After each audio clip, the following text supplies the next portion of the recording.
Nosotros los humanos, miembros del género Homo, hemos progresado notablemente en los 2,8 millones de años de nuestra existencia, y especialmente en los últimos 200 años hemos logrado avances asombrosos. Hoy disfrutamos de adelantos tecnológicos sin precedentes que han ayudado a aumentar la esperanza de vida del ser humano hasta los 73 años.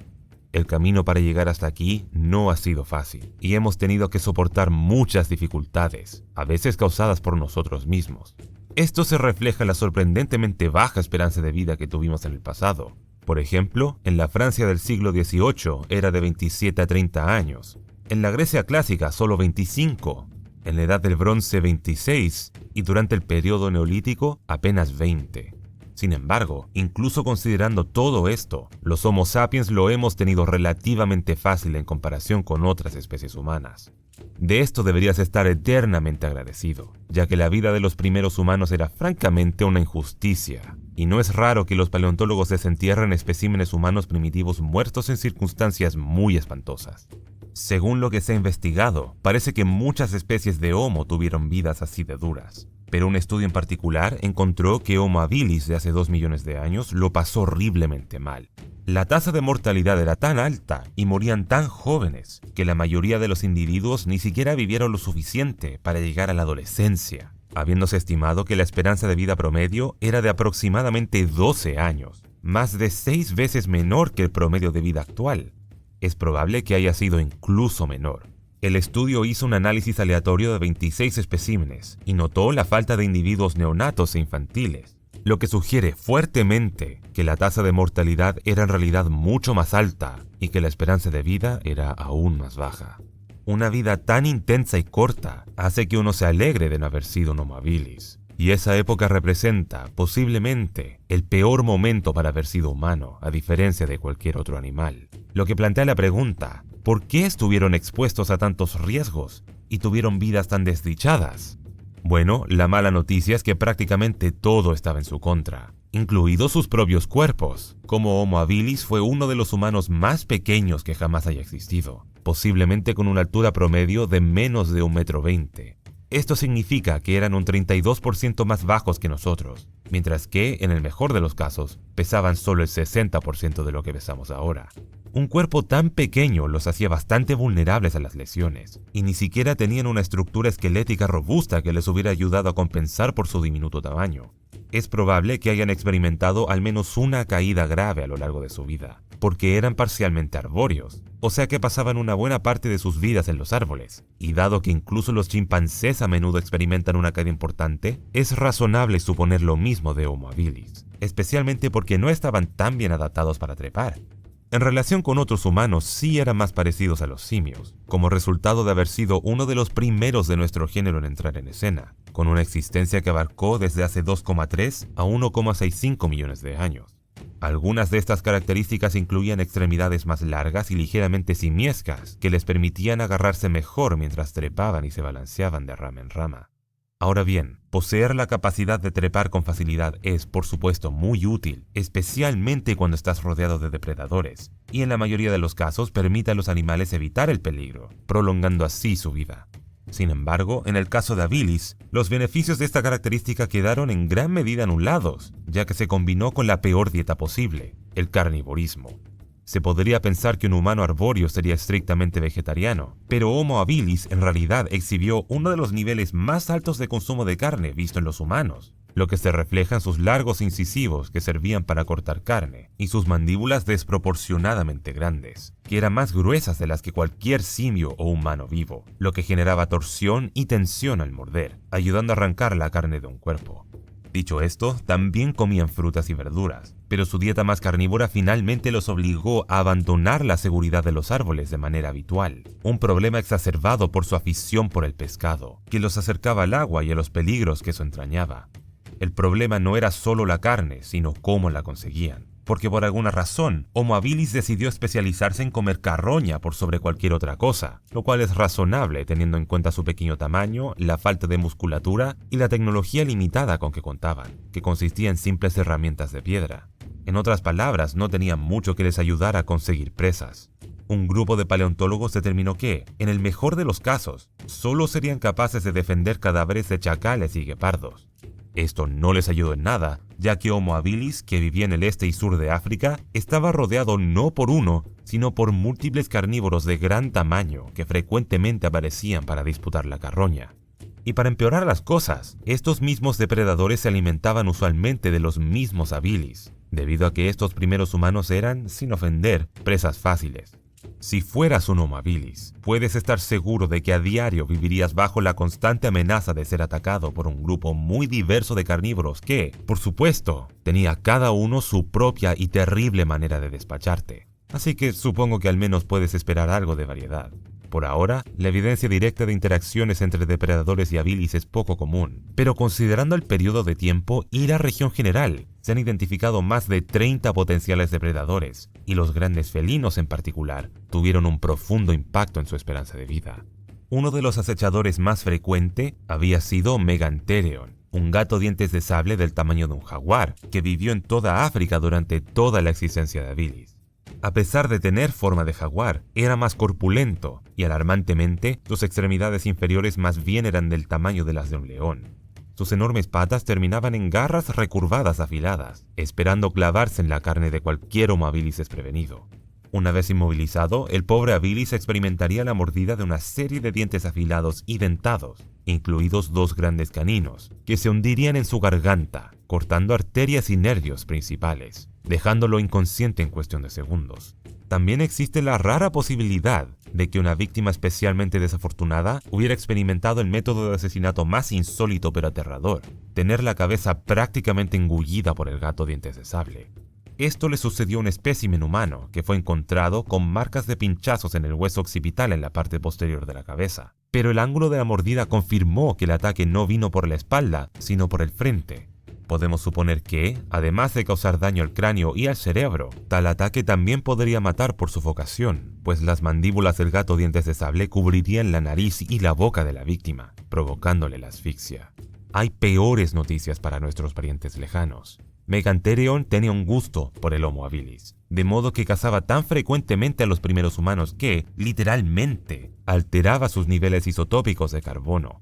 Esto también demostraba que era un mayor asesino de humanos que otros animales directamente asociados con la caza de humanos primitivos, como Dinofelis, que, debo mencionar, también coexistieron y presumiblemente cazaron a Homo habilis. Y para colmo de males, también estaban acechando Homotherium y Machairodus, siendo este último uno de los félidos más grandes que jamás haya existido, incluyendo especies que alcanzaron los 405 kilogramos, comparables a Smilodon y osos polares machos. Con este tamaño, no es difícil imaginar que incluso un golpe bien colocado con la pata podría acabar con un individuo, especialmente porque muchas víctimas parecían ser atacadas cuando eran jóvenes. Evitar la muerte a manos de Machairodus habría sido sorprendentemente difícil, porque, a pesar de su gran tamaño, saltaba mejor que muchos de los gatos más pequeños y ágiles, dado que sus patas eran demasiado cortas para realizar persecuciones largas y dependía de saltos poderosos para atrapar presas, por lo que trepar un árbol no te salvaría. Por otra parte, aunque era más pequeño, Homotherium sobresalía como un depredador mortífero y una gran amenaza para habilis. Sus caninos e incisivos eran más cortos pero más anchos de lo que se ve en otros gatos dientes de sable, transformándolos en poderosas armas punzantes, que también beneficiaban de crenulaciones, es decir, dentados irregulares ondulados, permitiendo una mordida única que cortaba y perforaba simultáneamente. Estos gatos eran definitivamente una amenaza para la sociedad habilis, pero no eran los únicos conocidos por acortar vidas humanas, ya que otra familia de depredadores a los que les encantaba comerse a nuestros antepasados eran las hienas. Al igual que los gatos, hubo varias que persiguieron a los homininos, pero hubo 2 que realmente destacaron, Chasmaportetes y Pachycrocuta. Pachycrocuta resultó ser una de las hienas más grandes de todos los tiempos, con especímenes que tenían un tamaño promedio similar al de una leona y poseían una gran mordida trituradora de huesos, que posiblemente era la mordida más fuerte de cualquier mamífero terrestre. Esta mordida inusualmente poderosa también era problemática para habilis, no solo porque te podía destruir por completo, sino porque la capacidad de romper huesos significaba un fácil acceso a la médula ósea, por lo que es probable que Pachycrocuta apareciera en los lugares donde había cadáveres, lo que no era bueno para nuestros ancestros carroñeros. Y si agregas el hecho de que probablemente cazaban en manadas, de repente tienes una receta para la muerte segura. Si te atrapan, también tendrías que preocuparte por el hecho de que en muchas situaciones las hienas se comen vivas a sus presas, algo que al menos yo querría evitar. Y este problema habría sido peor con Chasma portetes, una especie de hiena más pequeña pero en cierto modo más aterradora. Este era un miembro de un grupo informal de hienas con fama de ser parecidas a perros, lo que significa que eran más gráciles y ágiles, y probablemente merodeaban en grandes manadas. Su contextura más frágil puede parecer una buena noticia, pero en realidad no lo es, ya que ser comido por una gran manada de hienas pequeñas es definitivamente mucho más doloroso que ser devorado por una hiena gigante. Pero su característica más peligrosa, sin embargo, no era este aspecto de Chasma portetes, sino la anatomía de sus extremidades, diseñadas para una velocidad extrema, mostrando gran parecido con las patas de los guepardos, lo que llevó a que se apodara la hiena corredora o cazadora. El principal problema era que Homo habilis, por otro lado, no era un buen corredor, y en el mejor de los casos solo podía alcanzar un cierto grado de resistencia en carrera. Para aumentar la miseria, estas hienas también eran hipercarnívoras, lo que significa que más del 70% de sus calorías provenían únicamente de la carne, una dieta que implementaban a través de sus dientes afilados como navajas, cuyos bordes tenían la forma de los de un gran felino. Pero por muy malos que suenen estos tipos, no eran nada comparado con lo que acechaba en las aguas del entorno de Homo habilis. Cocodrilos gigantes, una pesadilla para nuestros antepasados, considerando que, como ya hemos dicho, tenían afición para la pesca. Homo habilis pescaba con las manos, lo que casi hace parecer que querían ser cazados por cocodrilos, y digamos que estos cocodrilos estaban más que felices de hacerlo. Los más notables de aquel entonces pertenecían al mismo género de los cocodrilos vivos hoy en día, Crocodylus. Pero no tendrías que preocuparte por confundirlos con ninguna especie viva, porque eran gigantes, siendo los dos más grandes Crocodylus thorbjarnarssoni y Anthropophagus. El nombre de especie de este último obviamente se lo ganó porque le encantaba comerse a los humanos. Hay evidencia directa de su dieta humana, puesto que en una formación correspondiente a un humedal se encontraron dos habilis juveniles o subadultos con daños graves en las piernas y los pies, que coincidían con los dientes de este cocodrilo, lo que muestra cómo aparentemente apuntaban a las piernas cuando lanzaban emboscadas, y luego mataban ahogando a sus víctimas o usando el giro de muerte para arrancarles las extremidades. En cualquier caso, esta no era una forma agradable de morir. El contraataque tampoco era una opción, ya que Anthropophagus estaba cubierto con una armadura resistente y era incluso más grande que un cocodrilo de agua salada moderno, con adultos que alcanzaban longitudes de 7,5 metros y pesaban alrededor de 1,5 toneladas. Comparativamente, el cocodrilo más largo registrado, un individuo nombrado Lolong, alcanzó los 6 metros y pesaba alrededor de 1,1 toneladas. Con este tamaño gigantesco, Anthropophagus seguramente tuvo una mordida asesina, que, junto con su dieta humana, lo hizo parecer una criatura bastante diabólica, por lo que se ajusta muy bien el hecho que poseyera dos crestas o cuernos prominentes sobre sus ojos, que no solo lo hacían letal, sino que también visualmente aterrador. Sin embargo, si bien parece haber sido definitivamente el cocodrilo más problemático para los humanos en ese momento, no era el más grande. Ese título fue para Thorbjarnarssoni, un cocodrilo un poco más antiguo. Habitaba en lagos y coexistió con habilis, y lo depredaba en los primeros tiempos de la existencia de nuestro antepasado. No era tanto más grande que su homólogo más joven, midiendo unos 8 metros de largo, pero aún así lo convertía en la especie Crocodylus más grande jamás descubierta, lo que a su vez lo convertía en uno de los crocodílidos más grandes que jamás haya existido. Y como sus restos son pocos y espaciados, es muy probable que haya crecido aún más. Pero lo que era realmente único acerca de este depredador era su cráneo, que además de ser gigantesco, también era mucho más ancho de lo que se ve en los cocodrilos vivos. Tal vez fue una adaptación para ayudar a agarrar y aplastar mejor a las presas con armadura o con un caparazón, como las tortugas grandes. A pesar de esta especialización, era probable que fuera un oportunista, que sin duda se alimentaba ocasionalmente de algún pobre tipo. De hecho, el holotipo de Homo habilis, un espécimen denominado OH7, puede haber sido una de sus víctimas. Los huesos de sus pies y piernas presentaban anchas y profundas heridas punzantes que coincidían con los dientes de un cocodrilo gigante. Parece que, al igual que los otros tipos que mencioné anteriormente, OH7 perdió su extremidad en este violento ataque, lo que llevó a su muerte. Pero las cosas para el holotipo fueron más injustas aún, ya que un grupo de investigadores cree que no solo fue atacado por un cocodrilo, sino también por un mamífero carnívoro. mientras analizaban la parte superior de su cuerpo. Los paleontólogos notaron que en su hueso parietal, el holotipo tenía marcas de surcos que no coincidían con ninguna mordedura de cocodrilo, sino que el daño tenía un extraño parecido con la mordedura de grandes felinos, lo que llevó a la idea de que un mamífero del tamaño de un leopardo había arrancado un trozo de la cabeza de OH7. Eso sí, no se sabe con certeza si este ataque se llevó a cabo después de que el ejemplar ya estaba muerto, o si se trató de un ataque anterior que logró sobrevivir. Si bien esta pregunta permanece, está claro que estos tipos tenían muchos depredadores de los que cuidarse. Y por supuesto, los gatos prehistóricos, las hienas y los cocodrilos gigantes eran solo la punta del iceberg. Había muchos depredadores que existen hoy en día, incluidas varias pantera, cánidos, aves rapaces y serpientes. Las serpientes en particular fueron, probablemente, otro componente importante para explicar la corta vida de Homo habilis. A pesar de que no se conoce evidencia directa de ataques, sí sabemos que, en general, las serpientes y los homínidos tienen una relación peligrosa en el mejor de los casos. Y, hasta el día de hoy, las serpientes causan decenas de miles de muertes solo en África, siendo las serpientes venenosas las peores perpetradoras, mientras los ataques de serpientes constrictoras siguen siendo la mayor fuente de mortalidad de las tribus aisladas. Algunos científicos creen que las serpientes eran tan problemáticas para el hombre primitivo que, esencialmente, impulsaron una carrera armamentista evolutiva entre los dos.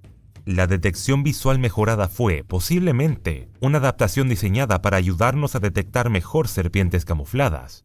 Sin mencionar que, según algunos estudios, los primates en general pueden estar literalmente programados para temer a las serpientes, por lo que está prácticamente garantizado que Homo habilis fue víctima de ellas.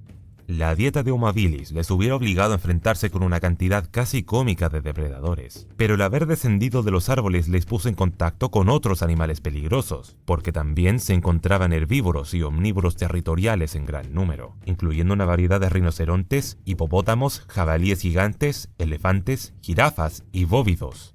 Obviamente, estos animales no mataban a los humanos con tanta frecuencia como los depredadores, pero aún así se producían muertes, y a pesar de ser menores en número y diversidad, los herbívoros y omnívoros del África actual causan miles de muertes al año.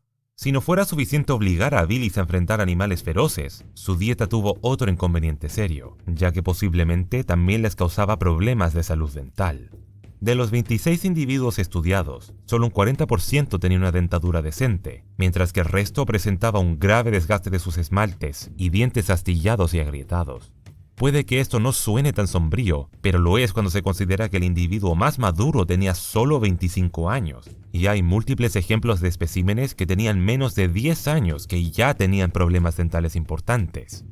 Uno de estos individuos, de 17 años, se encontró con una dentadura tan pobre que era aproximadamente el doble de mala de lo que se esperaría ver en un humano anciano moderno que tiene mala higiene dental.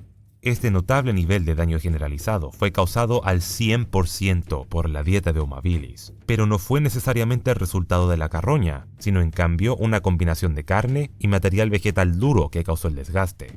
Además, los habilis probablemente no eran los primeros en elegir cuando se trataba de comida, dando lugar a que tuvieran una elección limitada y se vieran obligados a comer lo que estuviera disponible, aunque no fuera bueno para su salud dental. Otro factor que contribuyó a la falta de elección y tal vez aumentó el número de muertes fue el entorno y el clima. Durante el Pleistoceno, África experimentó un periodo de intensas fluctuaciones climáticas que provocaron frío y un aumento de la aridez, lo que hizo escasas las opciones alimentarias, provocando una hambruna sistemática.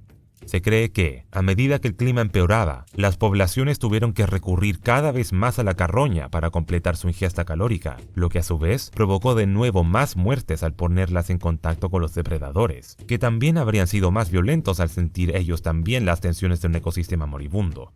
Junto a todo esto, la competencia que se creó a partir de estos cambios climáticos también puede haber llevado a que habilis experimentara un aumento de muertes a manos de otros humanos. No de otros habilis. Se han encontrado restos de habilis en la misma zona que 3 especies más de Homo y otro homínido: Homo ergaster, Homo erectus, Homo rudolfensis y Paranthropus boisei, respectivamente. Sabemos que las interacciones con estos parientes cercanos a veces acababan de forma violenta, como se conoce un espécimen de Paranthropus que fue asesinado por un habilis, posiblemente convirtiéndose en alimento. Ahora bien, en este caso el habilis se aseguró la victoria, aunque con las otras especies de Homo probablemente estaba en grave desventaja por varias razones. En primer lugar, era la especie Homo más pequeña de la época y la menos adaptada a la vida terrestre, por lo que en cualquier enfrentamiento en tierra, los demás tenían la ventaja de local. En segundo lugar, habilis tenía el segundo cerebro más pequeño de todos los humanos, con un tamaño medio de entre 500 y 687 centímetros cúbicos, un 25% más pequeño que el del siguiente Homo con el que coexistió, Ergaster, mientras que Erectus podía tener un cerebro literalmente el doble de grande. Esta gran diferencia condujo probablemente a una brecha de inteligencia entre habilis y sus competidores, una noción parcialmente reflejada por las diferentes tecnologías que cada especie desarrolló. Por ejemplo, Erectus tenía acceso al fuego controlado, picos, cuchillos y hendedores, que les habría dado una gran ventaja durante cualquier pelea. A pesar de no ser un hominino, también mencionaré que es probable que el simio Dinopithecus también formara parte de la refriega, y en cierto modo, esta criatura era aún más inquietante que las demás especies de Homo, ya que era un primate gigante estrechamente relacionado con los babuinos, por lo que tenía colmillos y músculos gigantes. Como llegaba a ser además 3 veces más grande que Homo habilis, probablemente deberíamos añadirlo a la ya muy larga lista de depredadores. En definitiva, era un mundo muy duro e injusto para Homo habilis. Según el estudio original, la peor parte de la vida de un individuo habría comenzado en torno a los 10 años, cuando entraba en una fase asociada con la máxima mortalidad. Aunque, irónicamente, alcanzar los 10 años en primer lugar ya le convertía en uno de los más afortunados, porque según otro estudio, se presume que el 40% de todos murieron antes de entonces, y esta cifra se infla a los 60% si se toma en cuenta a los jóvenes y a los niños. Esto a su vez significa que la edad promedio de muerte dada en el estudio sería inferior a los 12 años, lo que plantea otra pregunta sobre cómo se las arregló habilis para existir durante tanto tiempo. Tal vez la respuesta esté en su tecnología, que sí les permitía acceder a la médula ósea y a material vegetal resistente. Además, existe la remota posibilidad de que un grupo de Homo habilis construyera una cabaña tosca hace 1,75 millones de años, lo que, de ser cierto, implica que tenían una forma de hacer frente al empeoramiento del clima de su época. Su número también parece haber desempeñado un papel importante en su milagrosa y prolongada sobrevivencia.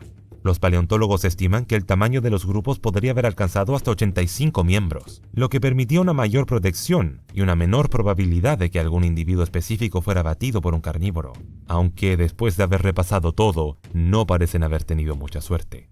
¿Quién sabe? Tal vez la altísima tasa de mortalidad fue lo que finalmente los extinguió. Pero sea como fuere, una cosa está clara: ser un Homo habilis apestaba.